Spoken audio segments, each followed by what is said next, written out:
Welcome to the Christ Connection Podcast. We are here to help and encourage you to enjoy your adventure with Jesus. I'm your host, Kevin Senapati-Ratna. Let the journey begin.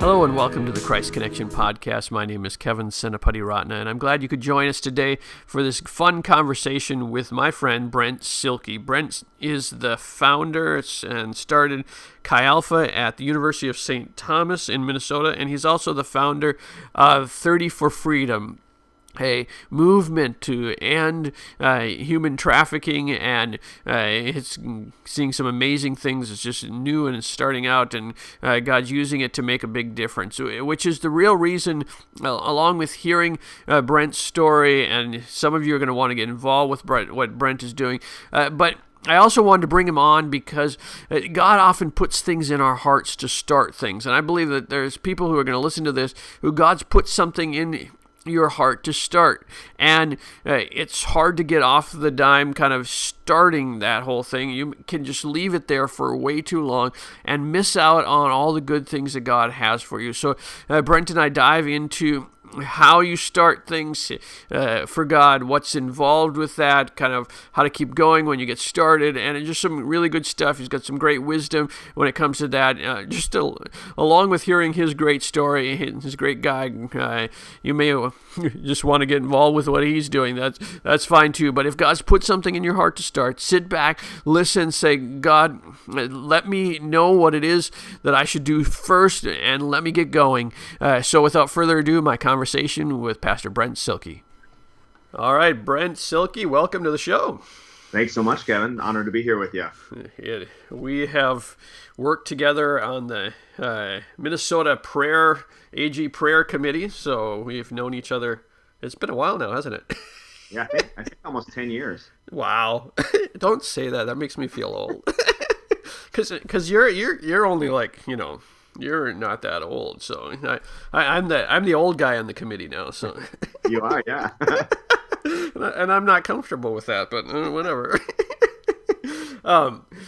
So I thought I'd start off with a little softball question, get us warmed up. Well, it may not be a softball question, I don't know, but you posted recently about wanting to have Nerf wars in your house, that you had bought some guns.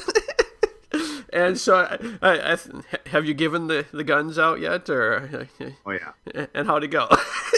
It went well. I made a mistake actually on Amazon. I bought 400 additional darts, and I made the mistake that I thought I was buying Nerf brand darts, but I was buying these different ones, and they actually have really hard plastic tips. We can't use any of those, and so we just have the ones that came with the Nerf guns. And kind of a tradition in the Silkey house when I was growing up, we'd have Nerf wars and friends over, and so the neighbors now have Nerf guns outside. So I surprised the kids, and for my birthday, I got Nerf guns so we could play as a family. Play as a family. There you go. And along that line, you also have talked about how you like to, although that was a gift, that was a physical gift, but that it's more about you're trying to make a tradition of experiences over gifts. Can you talk about kind of the background of that? Sure. I think one of the things that we value, my wife and I value, is this idea that if we can give the gift of experiences to our kids versus the gift of physical things that, you play with them for 5 minutes and then they're put in the storage place or whatever. We wanted our kids to have just a variety of different experiences. And my wife's parents are missionaries overseas in Lithuania, planting churches. And we're like, man, what if we could do less of the gifts that are physical things and more of the gifts that are experiential for our kids, that they'll never forget going to Lithuania 3 weeks ago and seeing the things that they saw and experiencing the culture that they experienced and hearing the languages spoken, and just being able to have those kinds of things. We thought that might be more valuable than to give them just all these like little things that, again, they won't use for too long. Right. And right. Those things that they can take with them forever. That's an amazing choice. I'm with you on that. Though we do give gifts, we try to value experiences, because those are things that when they're old, they'll still be talking about what they did going to Lithuania. Yeah. No doubt. one of the reasons I mean, other than you being an awesome person, that the reason I wanted you to be on here, because in the last, I suppose, 5-6 years now, you've started two big things, Chi Alpha and then 30 for Freedom, and that is something that I believe the audience, well, any Christian, it gets called into new things and new adventures, and I think you have something to say to that. And so kind of shifting here, if we can talk about, so we have the time to dive into it. Can we first talk about Chi Alpha, kind of how that started for you, and what kind of God's trajectory with you with that? Sure. 2015 started the year, and I was working at Cedar Valley Church, my home church. It's actually where, as a freshman in college, where I gave my life to Christ. And so then to many years later be able to serve there on staff as one of the youth pastors was a dream, Kevin. It was a dream job for me. I worked alongside my best friend Micah, who actually was the one who invited me to Cedar Valley Church, where I got saved. He was the junior high pastor. I was the high school pastor. And then one of our students who came up through the youth group there at Cedar Valley, Josiah Canale, was the young adult pastor. And so it was like working amongst my best friends, doing a dream job, something I was very passionate about. And my boss, Andrew Johnston, was one of my close friends. I got to serve under Pastor Jerry Strangquist, who is like a spiritual father. And so it was a really amazing opportunity to be able to learn how to do ministry. And at the beginning of 2015, I remember I asked Micah and Josiah separately. I was just feeling like a stirring or an unrest in my spirit. And I just said, guys, am I making the greatest possible impact for the kingdom of God as the senior high youth pastor here? And they're like, they're supportive, great guys. They're like, well, yeah, we think you're doing a good job and stuff. But I mean, maybe you're feeling like there's something more that's going on. And I was like, well, I don't know. 2 weeks later, I came in their offices again separately, and I said, if we ever were called into missions, what would you guys think about that? Like, would you think that'd be a good idea or whatever? They're like, we could see that. So that happened earlier in the year. A couple of months later, I get the executive pastor, Roger Lane, said, Brent, I just met with a guy named Mike Amiot. He's the director of Chi Alpha for the Great Plains area and for 7 states worth of Chi Alphas. And he's the Minnesota director. And we just had a conversation, and I brought your name up. I was wondering if you want to talk to him. I was like, yeah, Mike Amiot's a legend. I'd love to meet with him. So the next day, Mike is in my office, and he's sharing with me a vision about taking this Chi Alpha campus ministry, right? This idea of the extension of the church to be on the college campus, having worship services, discipleship groups, outreaches, all these amazing things to reach the next generation on their campuses. He said, we've never had one at a private university in Minnesota. And we want so badly, and have been praying for the last 9 years, about bringing Chi Alpha to a place like the University of St. Thomas, St. Catherine's, Concordia, Augsburg, all these schools, Hamlin. And he said, we just are looking for the person to lead that. And before I was called into ministry and went to North Central, my number one choice of college, where I had everything lined up to go there, was actually St. Thomas. My wife's at Tommy. She got her master's in counseling psychology there. Huge St. Thomas family. We love St. Thomas. And when Mike was sharing all these things with me, this was March of 2015, he said, what do you think about starting Chi Alpha at St. Thomas?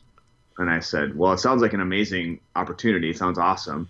I said, surely something that's this large of a ministry responsibility would be like a salaried role with benefits. And at that point, he kind of, I didn't really know about Chi Alpha, right?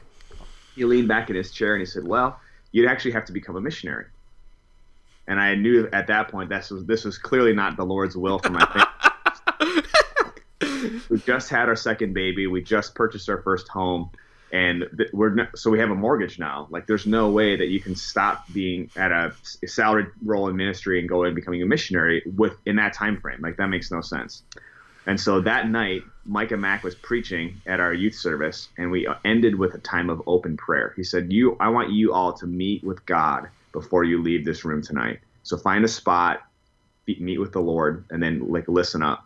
So I went to the very back of the room. I got on my face before God.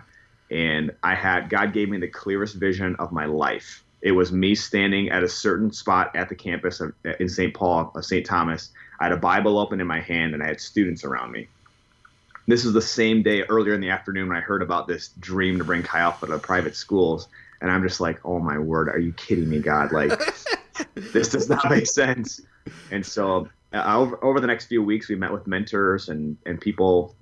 Pastor Neil Rich was one of them, one of the people that was really, really instrumental in our Chi Alpha move. And God confirmed it time and time again. The final confirmation actually happened. You were there. Emmanuel Christian Center, Friday morning, district council. It was April. And I said, God, I will give my life to this ministry if you show me one more time that you're in this. And a pastor stood up and read out of Isaiah 41, 9 and 10. I've called you from the ends of the earth, from its farthest corners. I've called you. I've chosen you. I've not rejected you. You know what I mean? Like, don't be afraid. I'll go before you and stretch out my hand. And I was just like bawling a mess. And I was sitting on the front row, and Pastor Clarence St. John at the time was our district soup. And he came over and he was just like, he had that gleam in his eye. He was like, what's going on right now? I said, God just called us to Chi Alpha. We're going to go to St. Thomas. And he just said, let me pray for you. And he prayed for me that day.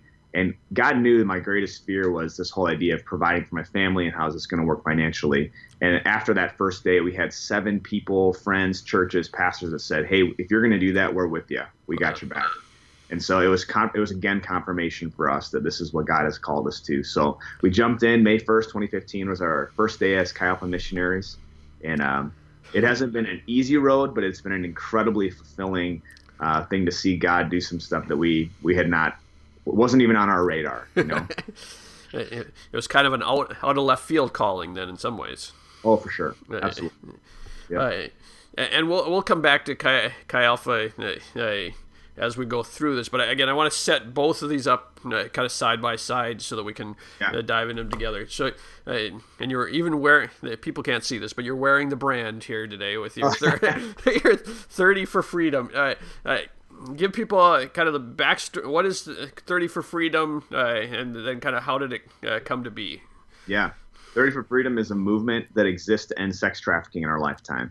And so I'm a 21-year-old kid at North Central University. David Grant comes from Project Rescue, and he begins to share stories and testimonies of these little girls in India who have gone through horrific things because people wanted to, do unbelievable things to children, and they're paying money to have sex with kids. And it's just this stuff that was unthinkable to me. And I'm squirming in my seat in the chapel because I'm thinking, how on earth could this be happening in 2006?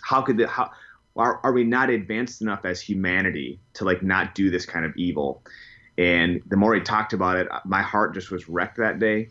And I knew God was calling me to do something. I didn't know what. It was one of those things where God planted the seed of a dream inside my heart, but I didn't know what that would look like. And so fast forward, I'm 29 years old, sitting at Perkins with one of my former youth students from Cedar Valley, who's a United States Marine. His grandpa is Tony Oliva of the Minnesota Twins. And so Yoel Oliva and I are sitting there, and he said, hey, Brent, what's new? I said, in 5 months from today, I turn 30. He goes, dude, you are getting old. I'm like, bro, come on, man. And I told him, I said, but I feel like God's put a dream in my heart to run 30 miles on my 30th birthday, to invite 30 people to run with me, to raise $30,000 to rescue people out of sex trafficking, because every 30 seconds someone becomes a victim. And he reached in his pocket and he handed me, which I believe was his Christmas gift, a $100 bill. And he said, Brent, I hear briefings in the military about sex trafficking all over the place, all the time. It's evil, and we have to stop it together. And he hands me this $100 bill. So in effect, Yoel put his money where my mouth was. And now I'm like, oh boy, I better get to this thing, right? And so I started making calls, and my first call was to Venture. They do hiking, biking, and running to help people make their miles matter, and they fight some of the greatest injustices of our day. I called Mark Dean, Pastor Mark Dean, who was our district youth director at the time, said, can we partner with Speed the Light? Can we partner with Venture and try to raise $30,000 to rescue people from trafficking? So that's kind of the genesis of how it started. And just give people an update on the last, because you just got through the last run there. How did that go? Yeah. So 2019 was our 4th year of that, which is crazy to say. And after this year is done, this year alone, 2019, will have gone over $200,000 for this year, so in the last 4 years, it'll be over $615,000 raised. And people are running all over the place. It's not just a local thing, right? Yeah, it started out local, and then I think a lot of people hear about sex trafficking, and they're like, this can't be, just like I was when I was at North Central, but they don't know what to do about it. And I feel like 30 for Freedom is a way to give handles to justice by saying, okay, I can walk a 5K, I can run a 5K, I can host an event or a chapter in my city or at my church. And so, yeah, we've expanded northern Minnesota, the Twin Cities, Iowa, Wisconsin. We've had chapters different years in different countries as well. Scotland, Norway, Lithuania, the UK. I mean, there's been different places kind of all over that have said, hey, we want to do something about this. We've had some states in the South that have picked it up, Washington State, California. So it changes every year depending on where the leaders are that want to host a chapter. But it's been fun to see the expansion of, hey, I can take action and do something to make a difference. This is only 4 years, so did it just kind of, is it word of mouth spreading? Has that kind of been the majority of how it's gotten to that point? Yeah, I think word of mouth for sure, and I think social media as well. Things have become so accessible when someone can see, we have people that follow some of our stuff in different countries, and they see a 30 for Freedom post about fighting trafficking. They see a statistic that the average age of a trafficking victim is 13 years old. The average age of a young boy who's trafficked is between 9 and 12 years old. And they're like, man, we got to do something about it. And then they're like, I want to host a chapter. Or they slide into our DMs on Instagram and say, hey, how do I do something about this? Where do I give? How can I make a difference in a practical way? Where can I serve? You know what I mean? So social media and word of mouth, I would say, are the two ways that it's spread. Definitely, social media is working. When this morning I was telling my wife I was interviewing, and then I said 30 for Freedom, and she's like, "Oh, I've seen that all over my feed because all of her friends are doing it or involved or different things like that." I mean, I think we've talked about it before, but this is like, going back for a second to, you said a seed of a dream back when you were 21. Yeah. If someone's sitting with that seed of a dream, how did you, was it that conversation that you sat down, was that what sparked saying now is the time? But you already were, at the same point, you were already talking about doing something. So how did you know it was time to shift from just something at some point to now is the time to do it? Sure. I think a couple factors were involved. So one of them was I'm like, man, I'm turning 30 soon. And if I want people to be able to have time to train and engage in that way and actually run 30 miles, I have to start talking about it. But when Yoel gave me that money, that $100 bill, it's crazy to think that $100 was the first in what has now become over $615,000. You know what I mean? So that there was a little bit of a kick, hey, let's do something about it. And I was like, oh, wow, we have to actually do something now. Can't just be talk. But I think also this idea of, man, if this is something that's stirring in my heart, could this be something that's stirring in other people's heart if they just were aware of it? So when I would call people or message people, I would let them know. I'd say, hey, would you ever be interested in running 30 miles with me on my 30th birthday? They're like, no, there's no way. That was always the first thing. And then I would go in deeper and say, the reason we'd be running would be to help rescue people out of sex trafficking. Games changed. As soon as those words came out of my mouth, they're like, okay, what? Tell me again. And I'd say, we're going to do sex trafficking prevention. We're going to do rescue operations, and we're going to give to organizations that do those two things and holistic survivor care. And they're like, okay. And then we would go further into it, and they would say, let me think about it. Or even some of the people said, absolutely not, I hate to run, would call me back 2 weeks later and say, I can't stop thinking about it. I hate running, but I hate sex trafficking more. And so it was just this thing, as soon as the information was out there and it became something that they were thinking about, they were like, you know what, I can suffer a little bit for someone who's suffering a lot. And so I think as far as if people listening, if maybe God's put a seed of a dream in their heart, I think the first thing is to talk to a trusted group of people about it, kind of bouncing ideas off of it. I would protect it. I wouldn't just share it with anybody. But then this idea of, if I'm going to do this, I think so many people, Matt Friedman is a international human rights, he works with trafficking victims the last 20 years. And he said a lot of people care about an issue and they have this feeling of care. They care about it. He said, but very few actually step across the line. He calls the hero line from feeling and caring to action. And he said, so I heard that, it was a TEDx talk, and I heard that TEDx talk and I'm like, wow, the idea that so many people feel something about an issue, but so few step across the line into action. I want to be one of those few people that steps across the line, even if I'm doing it solo, even if I'm running 30 miles my 30th birthday alone. Like, I want to do something about it. And so the more we shared this dream, the more people were like, well, I want to step across the line too. I don't want to just feel about it. I want to do something about it. And so it was kind of an invitation for other people to join the movement. What is it that? I mean, maybe he talked about it, or just your own thoughts. That hero line. What causes people to move from feeling to actually doing something? Any ideas?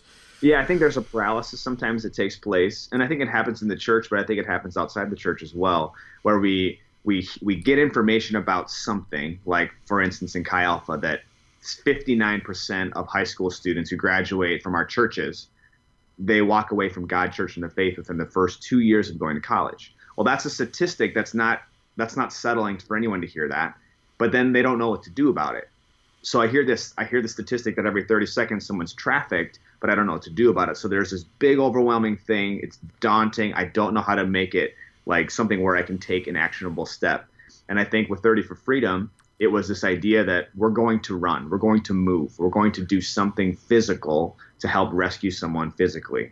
I think with Chi Alpha, it's how can you connect a graduating high school student to a campus Chi Alpha group that you know? And we've seen that. We've seen the miracle stories when people they take a hold of it and then they're like, okay, I'm going to step across the hero line because someone gave me an actionable item I can do. I think the more we can give people those actionable things to do, the more people step across the hero line and becomes an army of people stepping forward. So if you were sitting down with someone over coffee and they're like, God's put something in my heart to do something, any advice on that specific, or would it depend on what their cause was, what to get that specific action step would be? Does that make sense?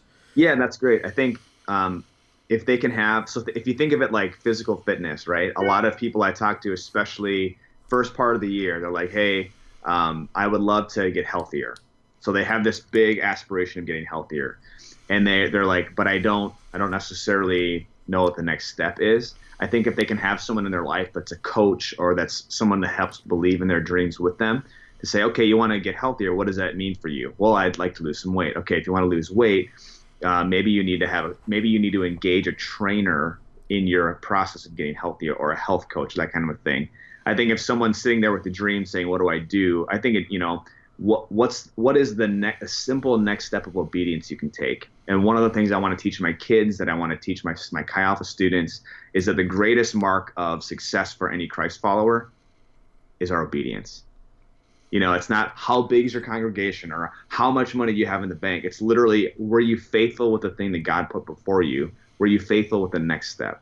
And I think for people to discover that next step, even if it's ridiculous, like for me, to leave the amazing dream job to take a next step to do this crazy thing that was not established, that didn't exist, that we would have to try to build a team and try to pioneer this thing. It was scary. But I knew that God called us to it. I knew that God was stirring something earlier in the year. I knew that he confirmed it. So for us, the next step was literally, okay, we're going to do a career pivot from youth ministry to college ministry and become missionaries.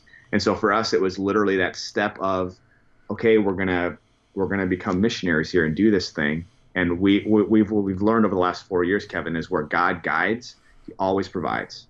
If he's leading you to do this crazy run, then you go step out in faith and he's going to take care. The results are up to him.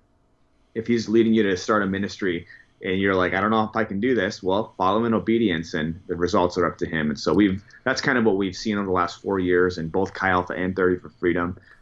It's definitely not easy. There's nothing easy about it. But I think if you're courageous enough to take your simple next step, that's a game changer. Well, jumping off of what you said, it's not easy, and you've already alluded to the fact that there's been challenges with on both of these adventures. What do you encourage people with during the difficult season? Because whenever you're starting something, I'm starting this podcast, whatever, there's those difficult seasons early on. What do you recommend, or any encouragement you could give to that person who's in the midst of that? I'm started, but now it's difficult. For sure. My wife is very wise. And before we started in Chi Alpha, she said, Brent, you need to know that you know that you know that God's called us to this as a family. Because there's going to be days that are really challenging. There's going to be days that are really hard. So what we did was, that's why we took some extended time to really pray and seek counsel about this. Because she comes from a missionary family, right? She understands what the struggle of raising support and building a ministry and all that. So once God confirmed it multiple times, when the going got tough, I could look back on those moments where God provided, where God called us, where God confirmed the calling, and say, no, this is hard, and I don't get it, and I don't know why it's such a hard thing, but I'm going to look back at those moments as altar moments and say, okay, I know that we're called to this. And so there's a book by Angela Duckworth on grit, and she's kind of the grit expert. She's studied people from national spelling bee champions to cadets at, elite military, schools and that kind of a thing. And she's like, what separates people that make it and people that don't make it? And she talks about this grit factor, not IQ, not EQ, but grit. And I think if you're going to start something or follow a dream that God's given you, there's those things that you can look back on, like, God called us to this for sure, we're going to do this. But then there's also like, can I have the grit when it gets really hard, that I'm not going to just say, forget it, I'll just go. How can I persevere in those times? And so hearing some of her talks, TED Talks and stuff like that on grit, actually from a non-spiritual perspective, were helpful for us from a spiritual perspective. You know what I mean? Like, she's coming from a secular perspective, but I took what she said and I was like, wow, okay, when we run into challenges, like, I'll give you a real-time one. 1 week before 30 for Freedom, Twin Cities chapter, I looked at how much we had raised online. It was like $37,000. We have commitments for over $125,000. And I'm thinking, sweet mercy, we're not going to hit, and we're not going to be able to fund these projects that we committed to. And so it was one of those moments where it's like, well, I can quit here now and just say, okay, whatever, it's good enough. Or we can dig in and figure out what to do. And so Paul Herkman at Venture was pretty instrumental. He called me. He actually FaceTimed me. He's like, I want to see your face. And he said, Brent, if this is what God's called us to do, this is what we're going to do. Here's the plan moving forward. And he gave me some wisdom on what to do. And I'm crying through this FaceTime call. It is like, I'm a mess. I'm embarrassed. I'm just crying. And we prayed and fasted. We asked people to give like they've never given, to sacrifice like they've never sacrificed, and to invite people into that process creatively. And so we sent out videos and different things to our participants. I said, I feel led to sell my most prized physical possession, my triathlon bike, my road bike. And it's probably the most, like, besides like our vehicles and our home, it's probably like the most valuable thing I have that's worldly. And I said, I feel like led to sell that and give all of that to 30 for Freedom. And so then all of a sudden in the next week or two, we heard, hey, I feel led to sell my bow, my crossbow. I feel led to sell all my Air Jordan collection of shoes. I feel led to sell this. I feel led to give that. And we even had a pastor who said, I feel like the most valuable thing we own is my wife's wedding ring. And so they literally prayed about it, and they said, we are selling my wife's wedding ring, with her permission, of course, so that people can be set free. And so then we went from 33,000 to now almost 200,000 in, not too long of a time. So I think when the going gets tough, you have to have grit. You have to look back on, well, why am I doing this in the first place? You have to know your why. And then you have to kind of get creative when it gets tough, because adversity is coming no matter what. Right? In this world, you will have trouble, but take heart, I've overcome the world. So I'll kind of stand on that. Well, I want to get to this at some point. This is as good as time as any, because you're an athlete. They can't see you, but you're an athlete. You're a triathlete. Is that the title that you go by? I don't know. I love endurance sports and yeah. So. in a lot of this, you've been talking about grit, and that's part of the endurance process. But just in general, whether it's physical or spiritual, any advice on endurance? How to build endurance, and get that to the next level? Because if you can endure, you can do a lot of things. Yeah, sure. I think, in life, people always say, it's not a sprint, it's a marathon, right? You hear that. It's kind of a cliche phrase almost. And I think really that it's actually not in a marathon. I think of it more in terms of an ultra marathon. It's actually so much greater than a marathon. It's not 26.2. It's far beyond that. And I think a lot of times especially with God dreams or visions that people have, they just start out and they are running so hard and so fast. And I don't think that's bad necessarily, because I think that there's, like, at least for me, like when I got saved, I was inviting people at the Mall of America, come to church. Hey, I took the business card from Cedar Valley. I flipped it over. I wrote my name and number on it. I said, hey, come with me. I'll give you a ride. I was just like going crazy, like this crazy zeal, like this passion. And I think that you have to channel that in that season. And I think when it comes to a dream and God's like, hey, run 30 miles, I had to channel that passion for that dream in that first season like crazy. And I think that that's good. But I think as far as building endurance, I think, it's like another cliche. If you want to go fast, go alone. If you want to go far, go together. And I think when you have this dream, one of the greatest things that I didn't intentionally do this, but I engaged with people that were so passionate about this dream. They said, hey, how can I get more involved? How can I do that more? Whether it's joining our staff in Chi Alpha, whether it's joining the board for 30 for Freedom. And now it's a group of us that are saying, hey, let's do this together. And the dream can happen so much better when there's other people sitting around the table. And so I think as far as endurance goes, whether it's in ministry, whether it's physically, whatever it might be, to have that team of people that you're saying, okay, if God's called me to do this podcast, if God's calling me to do this ministry, if God's calling me to do this, our family to do something like that, plant a church, whatever it might be, it's pretty proven through research that, like, if you can do it together, man, you can go a lot farther. You can last a lot longer. There are races, like endurance races, that are over 100 miles long. There's one that's in Death Valley that literally is 135 miles. And the people that do the best are the people that have the best teams, the people that like have the right support people out there that are like watching their vital signs and helping them like work through blisters and helping them work through dehydration, nutrition issues. You have to have the right team to go far.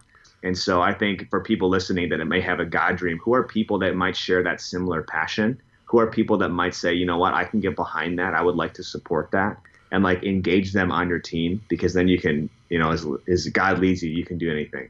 That's so good, because your ability to get people to do it together, even from a physical, just some of the health challenges that I've had the most success with is when I challenge my immediate family or my wife's extended her siblings or whatever to get involved, and you start making progress because you're doing it together. And so whether that's spiritual or whatever, there's a benefit there.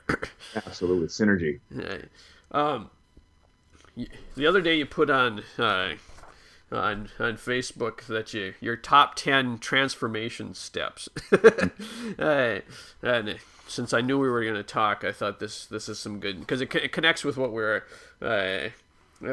one of them you said is keep a diary journal to document your journey. You'll be amazed and inspired reading this down the road. And one of the kind of themes that has gone through this podcast is that giving people ideas on the practicalness of this. So what does journaling look like for you? What do you have? Is it seasons? Is it depending on what type of thing you're trying to work on? What does that process for you look like? Yeah. I think for the super organized listener to your podcast, they're going to be like, what? He does what? For your more free-spirited listeners, they might be like, oh, I dig that. I think for me, it is by season. And so there was a season where I used an app on my phone called Happy Note.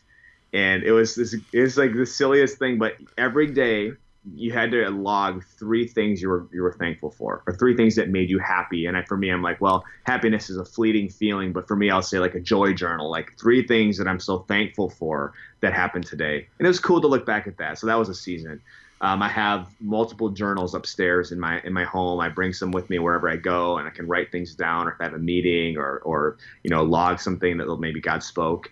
So I have those journals as well. But one of the things I do, and it's probably annoying to some people, but I do photo document, and I do document a lot on social media. And so when you have the Facebook memories that come up, or if you use Time Hop or anything like that, I can look, like I did this today. I looked at it from however many years ago, and I was like, whoa, cool things that God's done. Like even back to like 2011 on Facebook, I was like, I am so thankful. And it caused me then to be thankful for someone that helped me with something. And I texted him this morning. I said, hey, this camping trip, we took these 21 high school kids on the camping trip. We couldn't have done it without you. Thankful for you.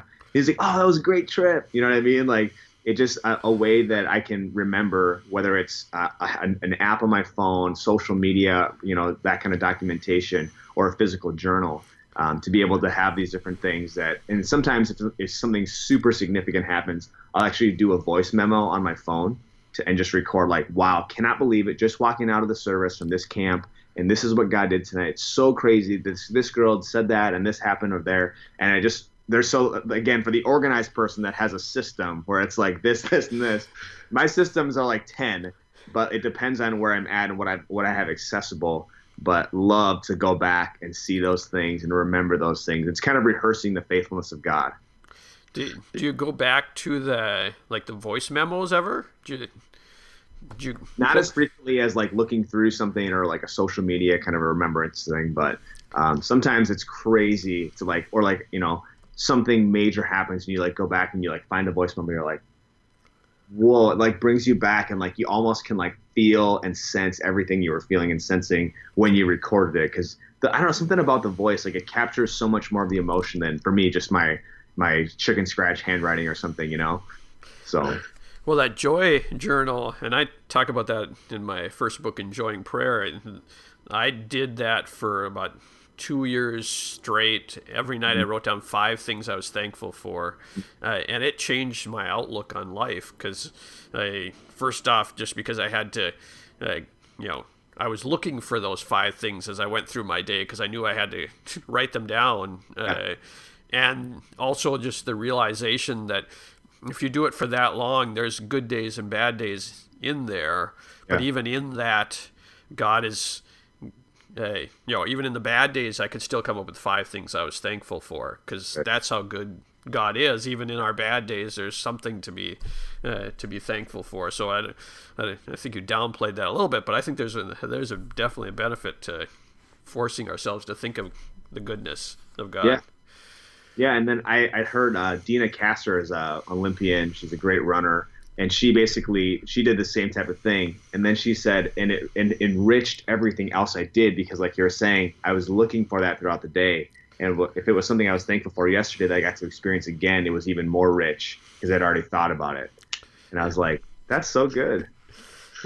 I don't, and that's one of the things I think I'm picking up as we're going through different people talking about their journal habits is they are all over the board, but it's the simple habit of doing something that slows you down enough to see what God is doing in your life. One of your other things that you said was make mid-course corrections to your plan if necessary. What does that look like in real life, whether it's in your health or one of the ministries you're working with, or any specific help with that? Yeah, I think we all have ambitions and dreams, and it's great. And we have this big target that we're shooting at over here. And I think in ministry for us, we said, well, sometimes it's hard to start a ministry, right? And so when things were going hard, like Chi Alpha specifically, we said we need to stop, we need to reset everything, and we need to get back to the basics of seeking after Jesus.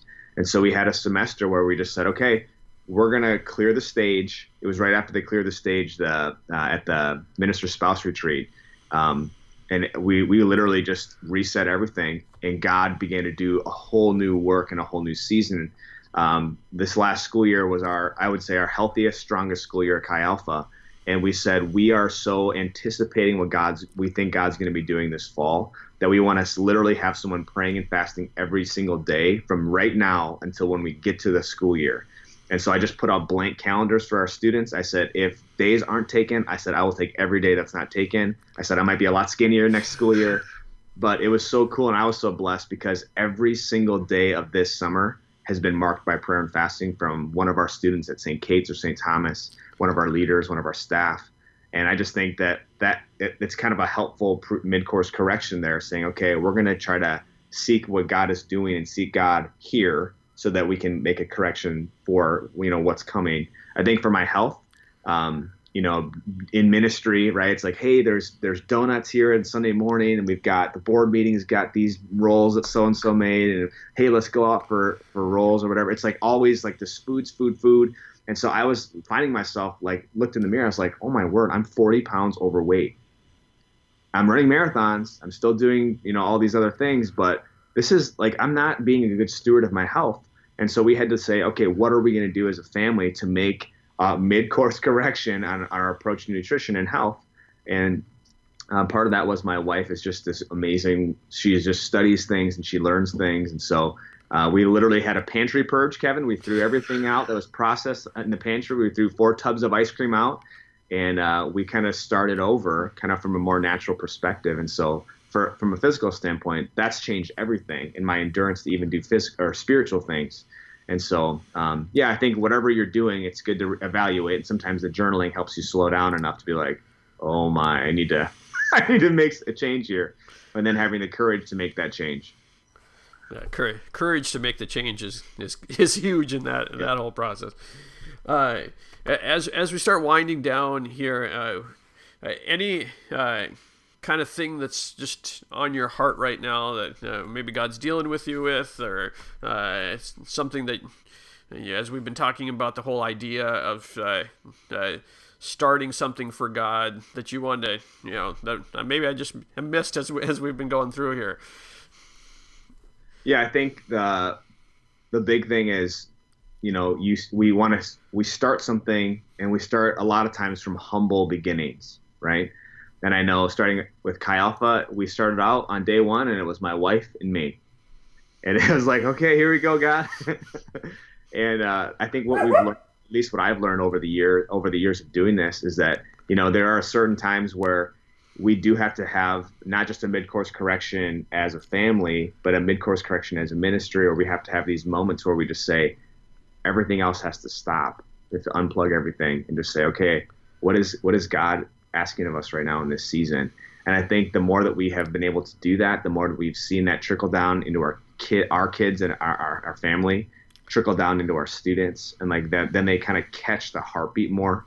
And I think I don't know, just continually learning about humility, whether it's, we're 1 week away from our event, we've raised we're $100,000 short of our goal, or whatever it might be. And it just continually says, for us, rely on God, rely not on your gifts or strengths or perceived gifts or strengths, but putting the focus and the reliance back and the dependence back on Jesus. Everything goes better that way. I don't know why I get away from that, but it's always good to come back and be like, okay, my greatest mid-course correction, my greatest action step I could take is to come back and depend on God wholly and fully again. And this is a good place to where do you see both Chi Alpha and 30 for Freedom kind of as you look around the corner? Can you give people a snapshot and kind of where, if they want to get involved, and what they can, where to find out more about what you're doing? Sure. No, I appreciate that. 30forfreedom.org is our website. So it's 30forfreedom.org. As far as, and we're on social media as well, 30 for Freedom Run on Facebook and on Twitter, and then 30 for Freedom on Instagram. For Chi Alpha stuff, if people wanted to email me more about Chi Alpha, they can just email brent.silkey@gmail.com, and that comes right to my inbox. As far as what's around the corner, we are planning and preparing already for 30 for Freedom 2020. Got some big things in store for that. Really excited about that. And for Chi Alpha stuff, our prayer and fasting is that we would see Chi Alpha expand from St. Thomas to St. Kate's to McAllister to Hamlin to Concordia, that there would be St. Paul Chi Alpha in a greater way so that more students can know Jesus. That's awesome. And we'll link up all the things in the show notes for people to find you and find the stuff so they can get involved with that, which I hope lots of people will do that. But before we sign off, you were talking about praying, and I just want to pray for you and all that God's going to do, and then we'll Lord, I thank you for Brent, and I thank you for the passion that you put in his heart. So I pray for specifically now just for 30 for Freedom, as that you would, as they plan for 2020, I pray for favor and wisdom and insight. I pray for the right team members. I pray for the right people to come alongside. Lord, I pray for listeners right now who you've stirred something in their heart. I pray that they would cross the hero line and do something today. They would reach out, they'd check a website, they'd do something today for the difference to be made around the world. In your name, amen. Amen. Well, thanks, Brent. I appreciate you being on the show today. God bless you. Bless you too, Kevin. Thanks for having me. Appreciate it. Well, there you have it. I hope you enjoyed that conversation with Pastor Brent, and I hope that's an encouragement to you to, as we talked about, cross the hero line. I love that idea from moving from just thinking about something to moving into action. What is that next action? Maybe God's, again, put something in your heart to start. What is that next action you need to take? Send an email, check out a website, whatever. Speaking of websites, maybe that next action is going over to our show notes at enjoyingprayer.org and click on podcast. You can find the show notes. Maybe connect with Brent there and find what he's doing if God's calling you to get involved with that, or just learn more about what he's doing or one of the books that he recommended. You can find that again at enjoyingprayer.org and click on the podcast. If you're listening to this, why don't you subscribe wherever you're listening to it? We're doing this to be a resource to you in your walk with Jesus. I want to see thousands of people who are passionate for God, passionate for his mission, passionate for what God's doing in their church and throughout the community, that God would use you to be a hero maker for someone else and kind of raising them up and start a chain reaction. So it all begins with subscribe. So if you can do that, you'll get the next one right into your player, and that's what it's all about. Again, our website is enjoyingprayer.org. We're here to be a resource to you. God bless you. And until next time, have a great day.